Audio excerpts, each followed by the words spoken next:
Most black holes in the universe are hiding. So how do we find these big, hungry, cosmic beasts? Here's a clue: a space telescope with X-ray vision.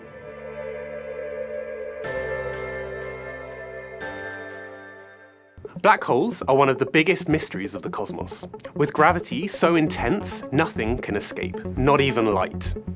The smallest black holes we know of form when big stars run out of fuel and collapse. Then there are the supermassive black holes.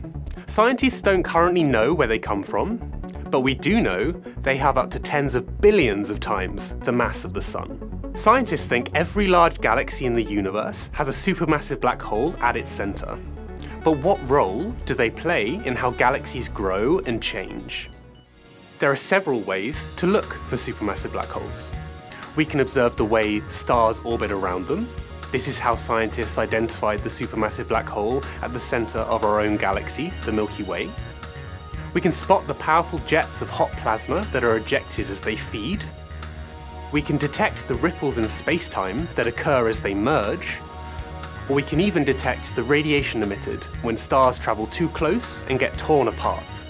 We can also spot the glowing disks of gas and dust that orbit black holes, which can sometimes resemble the approximate shape of a donut. If the donut is face-on, we can see the bright disk at the center. But there's a problem. Most are only showing us their edge, and the bright disk is obscured by the wall of this donut. That's where NuSTAR comes in. The Space Telescope has powerful X-ray vision that can see certain objects or features of the universe that are invisible to the human eye. The high-energy X-rays can also penetrate thick gas and dust. Recently, we combined 10 years of NuSTAR data with measurements from other missions to sample the sky at X-ray wavelengths. We now measure that at least 35% of the growing supermassive black holes in the universe are hidden. It's important that we find and study supermassive black holes because they can teach us a lot about how galaxies grow and evolve.